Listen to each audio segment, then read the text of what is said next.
Here's the real reason Darian Mensah transferred from Duke to Miami. Straight from the source.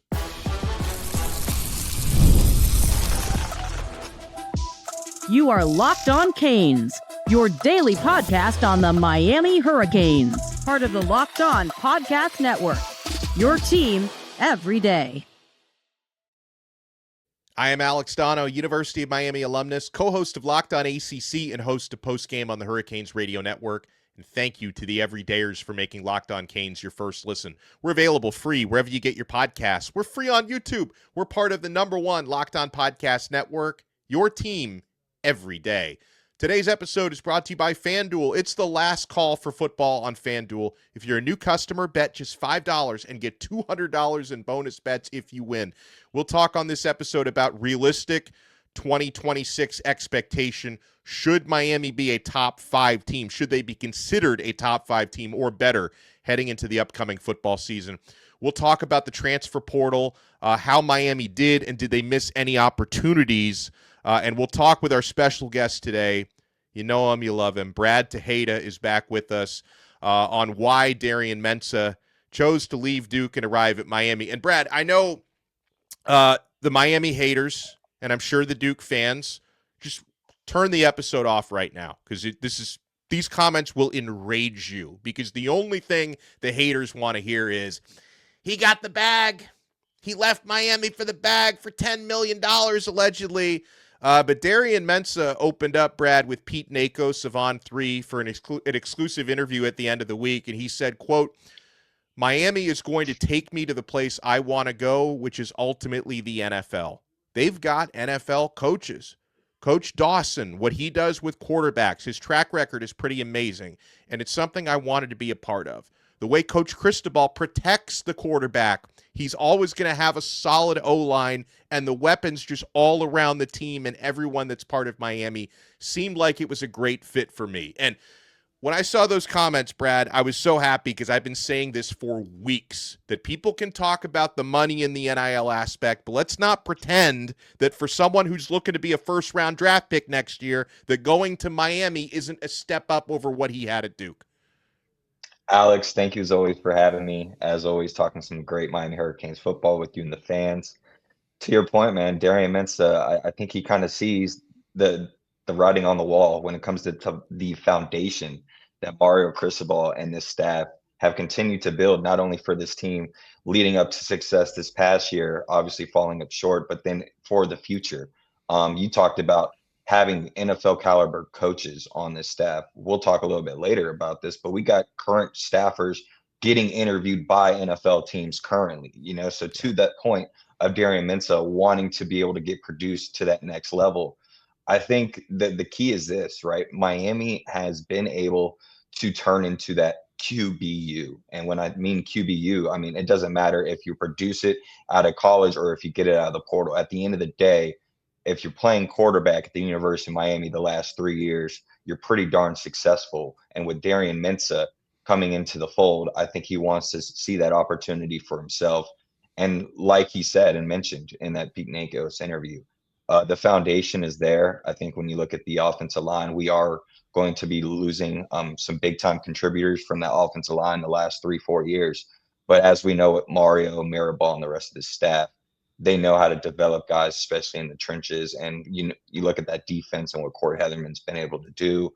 I think Darian Mensah is going to be walking into a unique opportunity that he's not used to, coming from Tulane or even Duke possibly as well, with the type of weapons he's about to have, the offensive line and the defense that's going to be able to keep him within football games where he's not going to have to be Superman all the time. I think is really going to benefit him, and ultimately it's going to benefit the Miami Hurricanes going into 2026.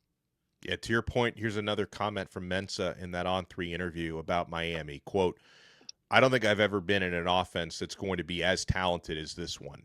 The opportunities are endless. The sky's the limit. I really just can't wait to get to work with these boys, because it'd be a waste not to do something special with all that talent that we have. I'm extremely confident. If you look at the pieces we have on both sides of the football, I think we've got a lot of talent. It's going to be a super exciting team to watch, but we're just trying to take it one step at a time." All right, so just focusing, Brad, on Mensah in Miami's offense. Like, what are you expecting that to look like with Darian Mensah behind center next year? I mean, first and foremost, it's going to be pretty exciting to see what number he ends up choosing, right? We all know Darian. We all know that Darian Mensah was wearing number 10 at Duke, but then obviously going back to high school, and I think if you look at his Instagram profile, he's got the diamond chain with the number 3 around his neck as well. So he's got the 10, he's Oh. got the 3, but then there's also that number 1 that is very involved because, as we know, JoJo Trader is no longer on the team. That number 1 becomes available, and then it brings you to the question you asked me. What is it going to be like? Well, guess what? If Darian Mensah grabs that number 1, ladies and gentlemen, it's going to be Cam Ward all over again, and it's going to be exciting. I mean, this is a guy that in 2024 at Tulane that didn't have nearly the weapons that he's going to have at Miami, had 2,700 yards, 22 touchdowns, just 6 interceptions, right? 287 attempts that he ended up going down the field. And then you look at last year at Duke, he jumped it from 22 to 34 touchdowns with nearly 4,000 passing yards in the air and still only 6 interceptions. And this is with almost double the amount of attempts with just at 500 attempts. This is a guy that can kind of do everything. And I think when you look at the offense he's about to get into, you bring in his teammate, former teammate, and now new teammate, Cooper Barkate, coming from Duke as well, who is the second leading wide receiver in the ACC, right behind our guy, baby Jesus, Malachi Toney. You pair those two together, you have a great recipe for success. And you got a hungry wide receiver room and guys like Upshaw and Josh Moore who are really going to want to prove themselves and be that number 3 guy. And then you brought in some other guys, some other veterans, mind you, from other big time programs in the portal that are also going to be wanting to make a case as well. So when you look at the potential wide receiver room that we have this year, along with the quarterback and running back room, bringing everyone back from that running back room, which I think was huge. You know, we'll get a little bit later about the portal and the additions and subtractions. But when it comes to the overall support that Darian Mensah is about to have in 2026, it's going to be phenomenal. I think it's going to be 35 to 38 points every single game, to be quite honest with you, when you look at the schedule and what this offense could potentially do. I know the fans were a little worried about not possibly having a consistent tight end in that room and who's going to be, you know, that starting 5 offensive line. But I think at the end of the day, when you have someone like Darian Mensah who can work his magic down the field, you're not going to have to rely on some of those other positions as much. Yeah, running back room is completely intact from last year, including Mark Fletcher Jr. and Gerard Pringle, who thought about leaving for like a half second, decided to stay, which is massive. And yeah, you list off the names of some of those receivers, Brad. I mean, not only Cooper Barkate coming in, Vandrevius Jacobs and Cam Vaughn, who were both really productive at South Carolina and West Virginia, respectively. And then even like I put out a YouTube short recently where I was talking about like the veteran receivers. People were like, "You didn't mention the freshmen." What in the full episode I did, and someone, Brad, I've spent a lot of time talking with Larry Bluestein, and he is so high on Samori and Wingo that apparently Wingo, who early enrolled at Miami and was part of the playoff practices, that he was doing so well as like a scout teamer. He was like outperforming the receiver that he was imitating in practice, which was crazy. So that's another guy along with Milan Paris who I think could end up, stealing some playing time from somebody next year. Alex, it's funny. You talk about that situation with Wingo imitating someone and doing well in practice. You know who he was imitating? It was Jeremiah Smith. Yeah. So, I mean, this is a guy that, hey, Jeremiah Smith is a big time name. I think Malachi Toney has shown this past year, you can miss a guy like Jeremiah Smith and be okay.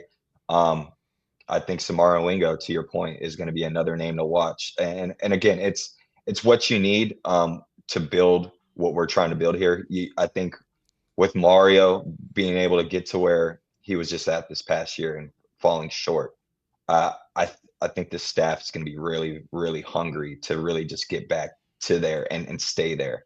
I think this is just the beginning for Miami. When Mario first got here, he talked about that 5-year plan where that 5th year is when he really thinks Miami is going to be at the top and where we're going to be at our best. And, year 4 this past year, we were just one drive away from that. So I think we're definitely ahead of schedule. We're building the right program. I think we got the right guys, the right pieces in place.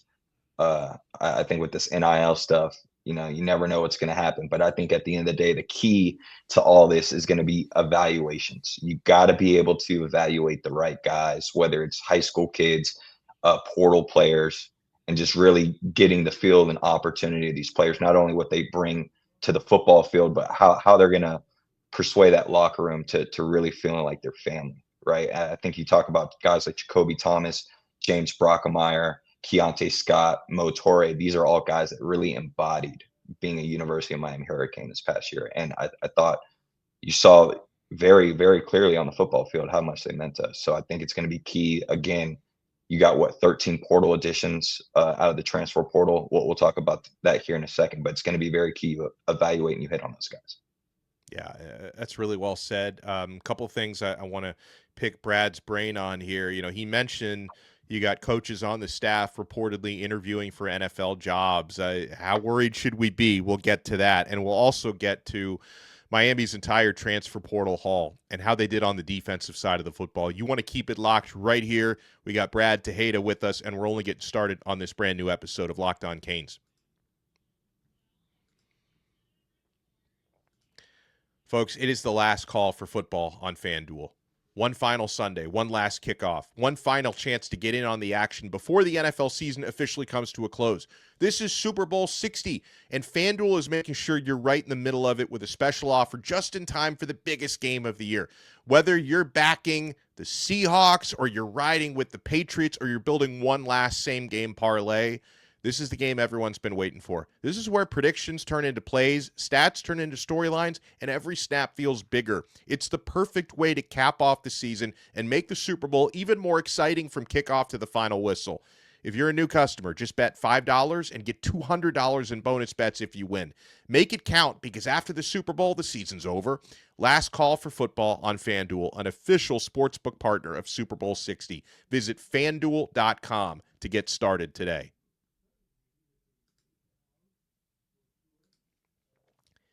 Thank you to the everydayers for making Locked On Canes your first listen. And if you're an everydayer, you're with us every day of the week, make it official. Join the Everydayer Club. Hit that all-access tier and get exclusive episodes, one-on-one texting with me, exclusive written content, and newsletters that come out every single day. Check out all the benefits at lockedoncanes.supercast.com or click the link in the show notes below and become an everydayer today.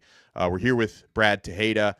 All right, so Brad, there's been a lot of buzz for the last day or so about possible NFL interviews for Will Harris, Miami defensive backs coach who focuses on the safeties, which is I guess every year we're going to go through this. Will Harris reportedly right after taking the job last year was getting some NFL consideration, and hear about some NFL consideration for Jason Taylor, coaching Miami's defensive line coach, along with Damian Lewis. Damian Lewis, there are no rumors for, but Jason Taylor reported NFL interviews. Will Harris. Are you worried we lose these guys, Brad? I'll say this, about 24, 48 hours ago, I was definitely worried, just from some of the things I was hearing behind the scenes. As of right now, I think I'm not as worried.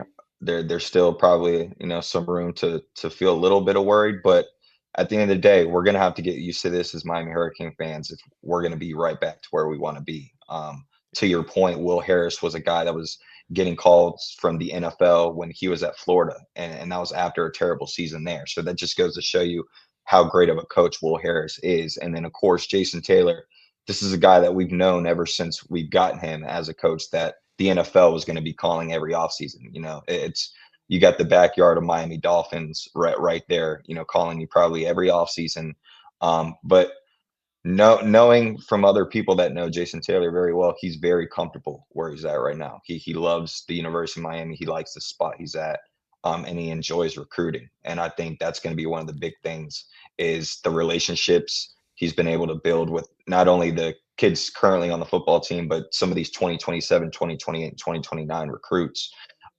He is a guy that a lot of these young men look up to and can relate to. And that was something that Miami's been missing for 15, 20 years, where we never really had that coach where we could bring into the room and be able to relate to these kids cut on the tape and actually show them for themselves, hey, I did this and you could do it too, and actually listen.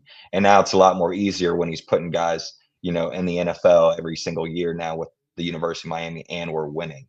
So I think it's going to be very key to keep someone like Jason Taylor. And I'm sure Mario and, Joe, President Joe, and everyone else out there is going to do everything they can to make sure Jason Taylor stays at the University of Miami. Jason Taylor is a big reason why Damon Wilson decided to transfer here. Former Mizzou and Georgia Bulldog edge rusher who, Brad, for all this talk about Darian Mensah, for what it's worth, Damon Wilson is technically a higher ranked transfer player than even Mensah is. I mean, do you expect Damon Wilson, who had 9 sacks last year in the SEC, can he come in and do some of what Ruben Bain and Akeem Mesidor were doing this past year?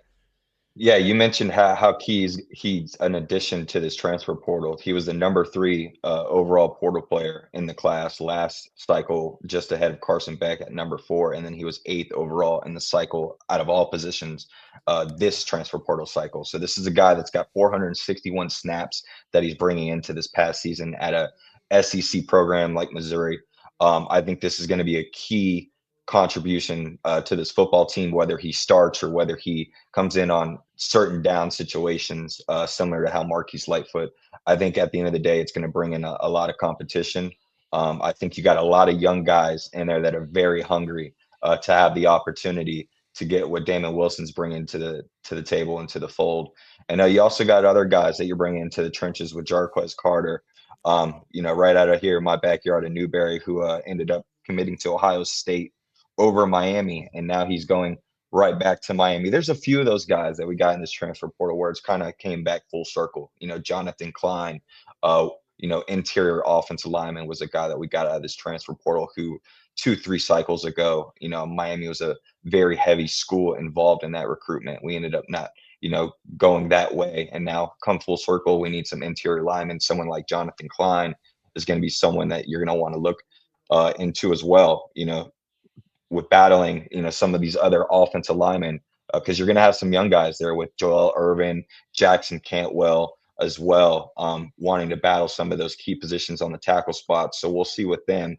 And then other portal guys, you talked about what Jason Taylor meant to someone like Damon Wilson. What about a guy like Conrad Hussey from Florida State, who Jason Taylor ended up coaching over at St. Thomas Aquinas? This is going to be a guy where I don't know if he necessarily starts right away on this football team on the defense side of the ball, but he's going to be a big time contributor on the special teams aspect.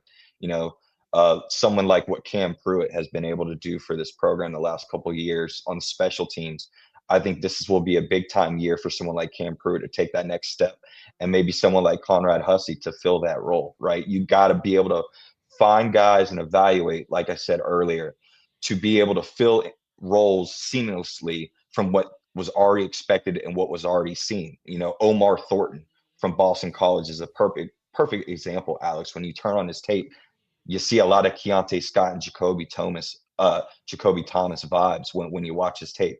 And when both of those guys leaving your program and having a lot of young guys wanting to step up and also some veterans already in the cornerback room, you want someone to be able to just fill that hole right away and be able to just come in and play exactly how they play and not be able to miss a beat on this defense. And I think someone like Omar Thornton is going to be another big time name to watch as far as the transfer portal, because like I mentioned before, you got 13 additions from this transfer portal. And the key to the transfer portal, ladies and gentlemen, to be successful is you got to hit on 70% of your transfer portal players. And what I mean by that is this: last cycle, 2025, we went all the way to the championship. We hit on 73% of your transfer portal players. You had 19 players that you brought in. You hit on 73% of that. The year before, in 2024, you had a 53% hit rate. And then in 2023, you had a 41% hit rate. Oof. So, it goes to show you that obviously high school recruiting is still very needed to be a successful program. If you want to be one of the top 5 programs each and every year in college football, you got to be able to have a sweet balance in between the two. But when it comes to the transfer portal, we're seeing right away how much of immediate impact these players make, whether it's a quarterback, whether it's a corner or a safety or a defensive lineman. These guys can be very valuable to your program instantly, and it's very key that you hit on those guys. And there's no question Miami's taking a quality over quantity approach, right? Because they have a top 4 transfer portal class despite taking less than anyone else in the top 10. Everyone else in the top 10 has 15 or more portal additions. Miami, like you mentioned, with a baker's dozen with 13. So the quality of the player on paper, you got to make them all fit. You got to make sure they all develop as we did this past year. But the quality over quantity was the approach that Miami took. All right, so Brad, I'm looking at Miami's the odds for what it's worth. The odds in January to win the championship next year. It's February now, but Miami has the 7th best national championship odds. There's definitely a debate among people as to whether they're a top 5 or like a lower half top 10 type of team. I mean, I'm really close to it, but to me, I believe Miami upgraded at quarterback, taking nothing away from Carson Beck, but I think Darian Mensah can do a lot more in this offense. I think you're in pretty good shape everywhere on the field. I feel like Miami should definitely be a top 5 team starting next year. Yeah, I agree. I think they definitely probably should be a top 5 team. I think what you saw with this past season is Miami finally earned their respect, from everywhere else in college football. I think the year prior with Cam Ward, it was kind of a magical moment, right? We were kind of like the Cinderella team in an NCAA tournament when it came to how our offense played compared to how our defense played. And we were still finding ways to win these magical last second games, right? And I think this past year, what you saw was a consistent football team pretty much all throughout the season. And when we had our backs against the wall or when most people doubted us, that's when Miami kind of played at their best. And I think what you're seeing this year is we got the blueprint now for success. And you're seeing a lot of other, media outlets now and other people who cover college football finally give Miami the respect that they deserve. And to your point, there's a reason why we're already, pre-ranked where we are going into the season with the odds of winning the championship. At the end of the day, I do think Miami is going to be one of the favorites to win it all. When you look at their schedule, it lines up almost pretty perfect for Miami to get back to where they need to be. And like I mentioned before, this is a Mario Cristobal team that has only gone upwards on the trajectory. 5-7 first year, 7-6 second year, 10-3 is third year, and this past year you went 13-2. So Alex, I'm thinking 14-1, 15-0 next year. I love it. Anything that disappointed you about the transfer portal? Because I do get a lot of questions like, hey, could or should we have found a tight end? What about a linebacker? Now, at linebacker, Miami was fortunate to keep Mo Toure for another year. He's getting into Cam McCormick territory now, which I'm fine with. Indiana won with a bunch of senior citizens. Maybe Miami can do the same. And Chase Smith getting him back. Tight end is obviously a position people kind of look at and say, are we going to be okay there? Could Miami have done even more in the portal? I think when you kind of replay and ask that question back when all these other teams were kind of getting the majority of these players that we kind of maybe wanted back then, you got to remember where Miami was at that point. We were making a run for the national championship. And I think at the end of the day, I think the biggest position that most fans were worried about at that moment because of the portal situation was quarterback. And I think at the end of the day, it all worked out, right? Unfortunately, it didn't work out for us winning the national championship. We came up just a drive short. But I think from a portal aspect, the only position I'm still a little concerned about that I think maybe they could have made a little bit more moves was probably the tackle position.